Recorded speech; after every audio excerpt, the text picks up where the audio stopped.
Falamos e seguimos falando. Eso que nos gusta aquí en Radio Culleredo. Por eso montamos tertulias e cando veñen os nosos rapaces e rapazas de APEN, pois nos contan moitísimas cousas. E ademais, casi sempre nos falan de temas de moita actualidade o que o mellor non están, pois, non son de tan rabiosa actualidade, pero que teñen interese. E hoxe me parece que vai ser así. Saudamos, primeiro, por galantería, as rapazas, a Anabela, a Lidia e tamén a Diego e a Carlos. Que tal? Moi bons días. Buenos días. E vos colledes o tren moito? No.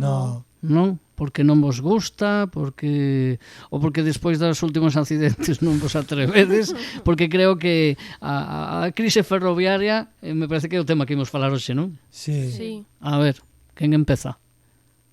Quen é o que máis ten que decir? A ver, todos están sinalando a Diego. Pois nada, Diego, tocouche. Fai unhas semanas houve un accidente ferroviario en Adamuz, que está á altura de Córdoba. Desgraciadamente morreron nese accidente 46 persoas. Estábase vendo cal podía ser a causa do accidente. De momento non se sabe porque ainda están investigando, pero o que se sabe é que pode ser por un defecto da soldadura das vías antiguas cas novas, ou simplemente que mala sorte, pudo ser mala sorte, porque o tren que chocou, que era un Irio cun Albia, pasou xusto nese momento. Entón foi mala sorte que chocaran. Despois, agora están investigando a policía científica o accidente. De momento din que poden ser por falta de mantenimiento, pero non se pode decir a ciencia cierta porque non se sabe. E a vos que os pareceu, que vos provocou todas estas noticias? O accidente, evidentemente, disgusto, non? Pero logo, o que pode haber detrás dese accidente que decía Diego, non? É dicir, unha falta de mantemento presunta. Vos que decides, que vos pareceu todo isto?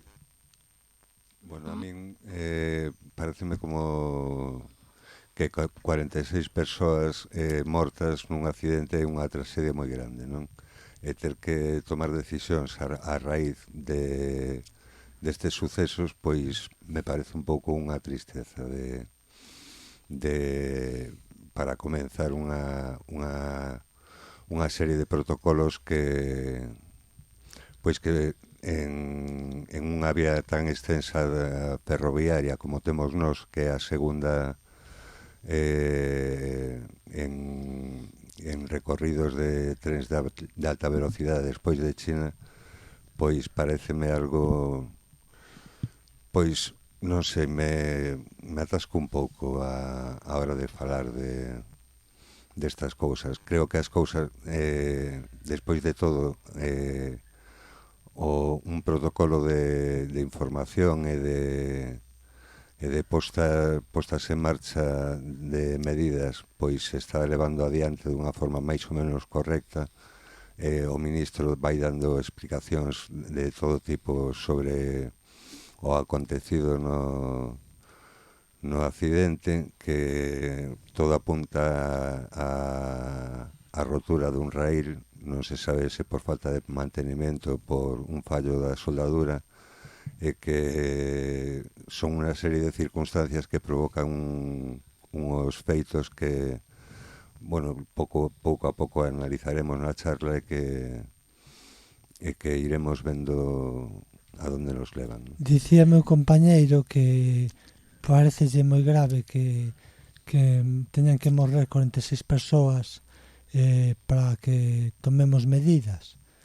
Eu tamén quería añadir que, desgraciadamente, desde que o home existe, é a maneira en que se melloran as cousas, cando fallan. É como cando un avión cae, pois morre toda a tripulación, pois analizan peza por peza o avión para saber exactamente onde houve o fallo, logo evitalo pois facendo por duplicado ou por triplicado. E o mesmo podese facer no tema dos trens. Pero vos credes que aquí se podía ter previsto, non sei, Lidia, Anabela, vos que vos parece, si é verdade que era infraestructura, está claro que aí se podería ter feito algo para evitar eso, non? Vos que pensades? Bueno, yo por lo que leí, que a 5 kilómetros del accidente habían renovado unas vías recientemente.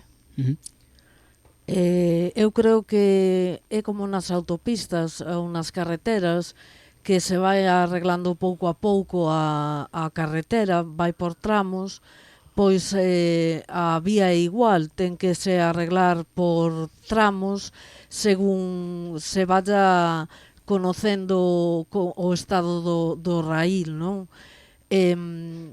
Entonces, eu creo que se debería de ir mirando así a nosa rede viaria. Con frecuencia, periódicamente, non? Exactamente. Sí, máis a menudo. Eu quería tamén añadir que agora o goberno, por medio do seu ministro de Transportes, Óscar Puente, pois decidiron aumentar en 1.800 millóns de euros o tema do mantenimiento das vías. Xa sei que se fai un pouco demasiado tarde, porque xa ocorreu o accidente, pero os demais partidos están dando caña ao PSOE porque non actuou ben, non sei que, non sei canto, pero, por exemplo, cando houve o accidente en Angrois, mandaba o PP e faltaba un sistema de alerta para que o tren frease a tempo. Quero dicir que errores, os partidos critican os outros, pero todos cometen esos mesmos erros. E o problema está aí en que o mellor despois na parte política se politice o tema, porque realmente é un tema que non é de discusión, é dicir, si o goberno que está nese momento o fixo ben ou mal, vale, pois está, pero o que hai que dar é solucións para que non volva a pasar, non? Agora o ministro de Transportes vai a dar 1.800 millóns de euros para El mantenimiento. para dar, gracias Lidia, para dar para o mantemento do que é a red viaria, para maquinistas, interventores, bueno, todo o que faga falta con respecto que a red viaria é o que conleva todo o conxunto. E os parece suficiente, Anabela? No, yo lo que haría era mitad para lo militar y mitad para la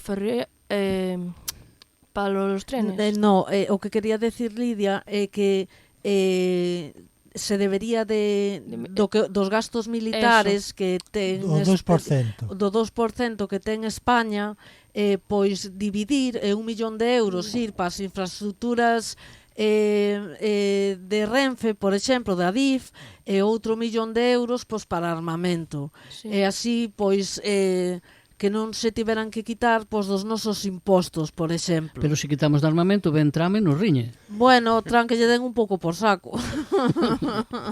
É un decir, Fran, xa me entendes. Non, xa, evidentemente. Home, mellor ese que facer o que fai el, que intervir militarmente, sí, ¿no? Sí, si solo darlle polo saco tampouco pasa nada. Bueno, o tema evidentemente plantexa, eu decía, fora de cores políticas, non? E fora de que, decía eu ao principio, o mellor as autoridades moitas veces van por detrás, algo que decía antes Diego. Parece que ten que pasar algo para que se eviten accidentes que al final non se acaban evitando, non? Ese é o problema. Como adiantarnos e evitar que sucedan tragedias como esta? Porque un problema, non sei, a outros niveis non implica mortes, pero aquí morreron 46 persoas. Bueno, pero tamén hai que indicar que o problema é que en España aumentáronse nos últimos anos moitos kilómetros de vía, entón non se aumentaron o número de traballadores de mantenimento. Entón, claro, son máis tramos para menos xente. Entón, algunha responsabilidade hai, evidentemente. Sí. É dicir, non responsabilidade, vamos a pensar ahora, vamos a exixir, Aposta, non, sí. pero non vamos a pensar, buscar culpables, buscar solucións, non? E evitar Sí. todos este tipo de problemas. É dicir, que para vos, hai que meter cartos. Sí. E máis Para puestos de trabajo. Para min tamén hai que é un tema que si se pode sacar algunha visión positiva do que é un feito no que se dan unhas circunstancias moi adversas, que esa casualidade que rompa a vía e que coincida co cruce de dous trenes de alta velocidade, pois pareceme que se deron un cúmulo de circunstancias para producirse o accidente que todas eran favorables para que hubiese moitos mortos, non? No tema da inversión e a revisión dunha rede ferroviaria, pois sí que me parece que é importante o feito de invertir en revisións, en manteñemento dunha rede ferroviaria moi extensa. Que si se pode sacar algo positivo deso é que se inverte en 1.800 millóns máis, que podemos sacar un beneficio dese medio de transporte, que me parece que non temos que asustarnos por montar un tren e que non temos que coller medo a unha infraestructura que ben mantida pois pode darnos moitos beneficios. E que non olvidemos que, ainda que houbera este accidente, España é un país número 1 en sistema ferroviario, repítome, porque somos o segundo país do mundo en aves, quero dicir, e por eso incluso os americanos viñeron a España a mirar o modelo español para poder intentar copialo en Estados Unidos. Es que o mellor agora o pensan, Bueno, sí, agora sí, o mellor sí. Fago de malo, fago de malo. O que quería dicir é que é moi complexo o tema, o sistema. Entón, moitas veces evitar un accidente, como dicía antes meu compañeiro, que hubo un cúmulo de circunstancias no cal sucedeu, o sea, que pode ser por mala sorte, mala sorte nos fírome que a mellor había unha negligencia nas vías, pero hubo mala sorte que coincidiran que xusto nese momento pasaran dous trens. E se vos lembrades, poucos días despois, un corrimento de terra en Cataluña tamén causaba un accidente, é dicir, a desgracia non podía haber máis desgracias xuntas, non? No, pero eu penso que non hai que xuntar unha con outra porque non ten que ver. O sea, unha foi por un tema de vías e outra foi por o que dixeches ti, por un corremento de terras. Quer dizer, tampouco o goberno pode facer moito ante eso. Bueno, e digo eu, por que, por exemplo, eu fago de malo, fago de fiscal, por que, por exemplo, en países como a China ou en Xapón non se rexistran casi nunca accidentes e teñen, ademais, un sistema ferroviario, unha tecnoloxía con trens moitísimo máis rápidos? Se falaba moito estes días de copiar eses modelos, non sei se listes na prensa, porque son sistemas nos que, a parte da puntualidade, da eficacia da propia maquinaria, non? Dos propios aparellos, a seguridade é prácticamente accidente cero. Sí, pero eso é porque ali en Xapón, dixeches, non? Sí, falan de China tamén, pero sobre todo Xapón, que ven ser a referencia nas últimas décadas. Sí, pero ali invirten moitos cartos e entón prácticamente non toca, o avión vai volando, como a quen di, porque non toca as vías, copiar ese sistema, España non está por sí sola, non creo que teña os cartos para crear un sistema así, Non sei se con as axudas Eu europeas teño- poderías. Eu teño entendido que por unha referencia que leín que os trens chinos solo dedican a súa vía a trens de alta velocidade, pero aquí en España se utiliza a mesma red viaria para os aves, para os mercancías e para os trens perdón, para os trens normales De pasaxeiros. de pasaxeiros. Sí, entonces non teñen non están tan as vías tan fixas vibran un pouco por culpa de que non de que están postas para os trens distintos. Eu que sei que hai un ancho de vía, aínda non hai o ancho de vía unificado, digamos. Por exemplo, se ti vas a Madrid, hai xente que me decía que non, pero eu fun no verán a Madrid e ata Ourense ibas a 150. A partir de Ourense para Madrid ibas a 300, porque o ancho de vía non era o correcto, non tiña a base o tren, que era un Albia, para desenvolver toda a súa velocidade. Eso te fai pensar, decías ti antes, Diego, o tema de, claro, que en Xapón ten moitos cartos. Aí vou eu. E non falo desde o goberno, falo de todos, é dicir, os gobernos en xeral, quen este no goberno, debía meter máis carto en este tipo de cousas, en seguridade, en infraestructura e, por suposto, en tecnoloxía. E dicías que ao mellor non temos cartos. A ver, invítase moito en I máis D máis I, pero non chega. O sea, tal como están agora as cousas, o que se invierte en ciencia e innovación non chega para ter un sistema como o que diste, como o de Xapón, China. A mí parece importante que, ainda que teña que ser un accidente destas características o que promueve o ter en conta O que promove o debate, non? o que promove o debate, exactamente, pois pareceme importante que se fagan as revisións e que podamos non sei, limo un pouco, pero que podamos invertir máis nun medio de transporte que non ten por que perder unha propaganda de que é un medio de transporte seguro. Eu quería añadir que ainda que Óscar Puente, que é o ministro de Traballo de Transportes e Infraestructuras, normalmente cae mal a xente, pois polo menos el do a cara en todo momento, dando as explicacións de o que podía ser, e incluso chegou un acordo cunha folga de maquinistas que pedían eso, máis mantemento das vías e máis traballos, pero o que ao final ocorreu foi que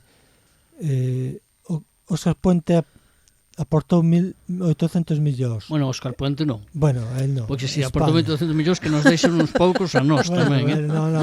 Quero dicir o Ministerio de... Se tiveras os cartos non era ministro, Ya. Pero ao final é o de sempre. Cando ocorreu o Dan Grois, porque claro, os políticos ahora todos atacan o PSOE e dinlle que non gastaches os cartos, mira como tiñas as vías. E, sen embargo, cando ocorreu o Dan Grois, que foi tamén por un tema de neglixencia, neste caso foi por un tema de neglixencia, o do Adamuz non sabemos por qué. Cuidado, porque en Angrois o único imputado e o único condenado agora é o maquinista, un tema de neglixencia, pero non se fala da infraestructura, que tamén había moitas dúbidas, e os responsables da DIF foron exculpados. Aí onde iba eu.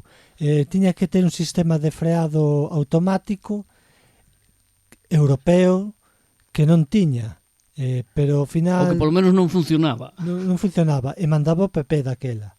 Quero dicir que andanse tirando os trastos uns a outros, e ao final todos son iguais. No tema de gastar cartos, invertir... Claro, por eso decía que non é un tema de colores, é un tema de que o goberno que estea nese momento que invista, que meta cartos e que non se espere a que suceda O algo. que parece unha hipocresía é que partidos como a PP e Vox digan que hai que baixar os impuestos porque os españoles apagan moitos e tal e cual, e por outro lado digan que hai que aumentar os cartos de mantenimento, neste caso de trens ou noutros asuntos. Parece-me hipócrita porque se baixas os impuestos recaudas menos e por tanto tes menos cartos para invertir. Pero sabedes que o tema de baixar impostos é unha arma que política, se utiliza sempre nas, digamos, é electoral, unha medida sí. de marketing. Sí, sí. Pero xa utilizan todos, claro, evidentemente. Un político, os políticos de hoxe, non os de antes, os políticos de hoxe van a perpetuarse aí no posto, non? E entón é moi complicado a hora de decir, bueno, quen realmente vai apostar e como facemos para que este tipo de cousas investir cartos e que este tipo de cousas non de onde sacamos cartos? Onde sacaríades vos cartos? Onde pensades que se gasta? Non digo este goberno, en xeral, os gobernos gastan máis e se podería derivar de aí cartos e metelos en algo tan importante como isto. En armamento, en lo militar. A mí me parece importante o que di Lidia porque non estamos nunha época de conflictos internacionais de unha importancia. Bueno, Ucrania e Gaza. Pero credes que nos poden afectar, que a Unión Europea vai estar metida nunha guerra ou nun conflicto ou en tensión pronto? Carlos, ti que como eu non vexo que podemos ter un conflicto militar que por invertir o 2% do noso produto interior bruto en armamento, pois podamos librarnos desa maneira.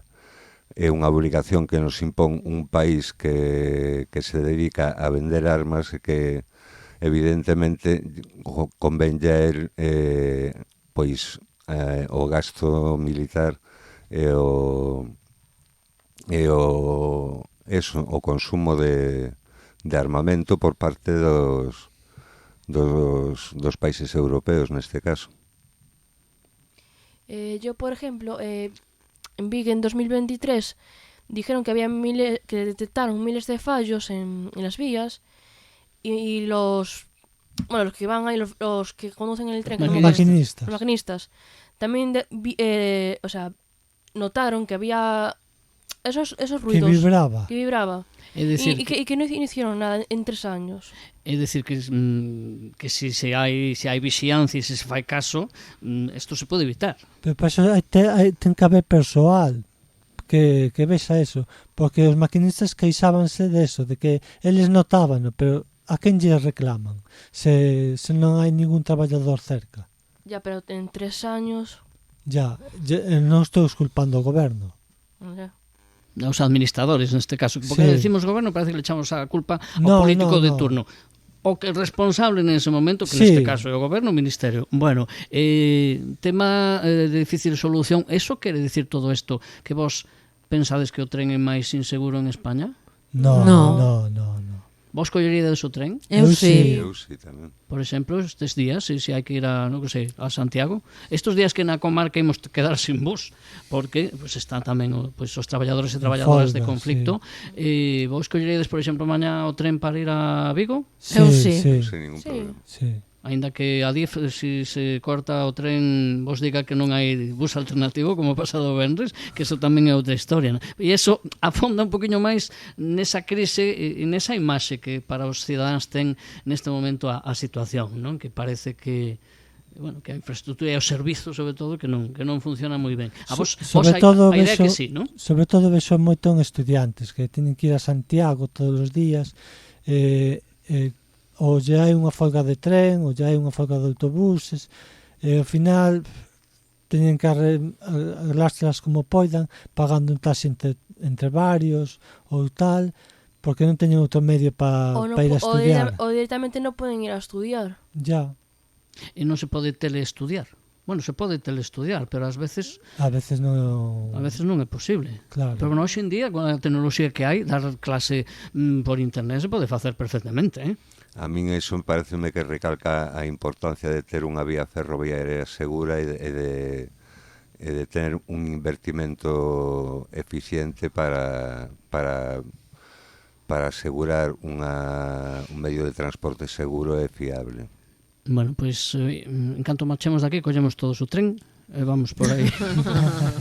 E o galla que non suceda máis estas cosas, o galla que nos escoite, que nos teña que escoitar. Perdona, Fran, quería Sí. pedir perdón polo que dixen antes das vías, porque o mellor estaba equivocada, sabes? O mellor din unha opinión errónea. Bueno, todas as opinións son respetables, Outra cousa é que unhas estén máis contrastadas que outras, pero todas as opinións aportan. Eso é o que nos gusta precisamente, o que buscamos con programas como este nos que nos acompañan cada semana, e ademais son case habituais. A Noela, Lidia, Diego, Carlos, sempre con Chema e Parraguer, que está aí detrás, nunca fala, pero que é o artífice de que eles e elas hoxe podan sentarse tranquilamente a comentarnos a súa opinión. Todos temos a nosa opinión e temos dereito tamén a que se escoite, porque falando o mellor se solucionan as cousas e se prevén, que é do que se trata. Grazas, dentro de uns días, a semana que ven, non, a outra, vos espero aquí. Moitas gracias a ti, Fran. Un saúdo. Un saúdo.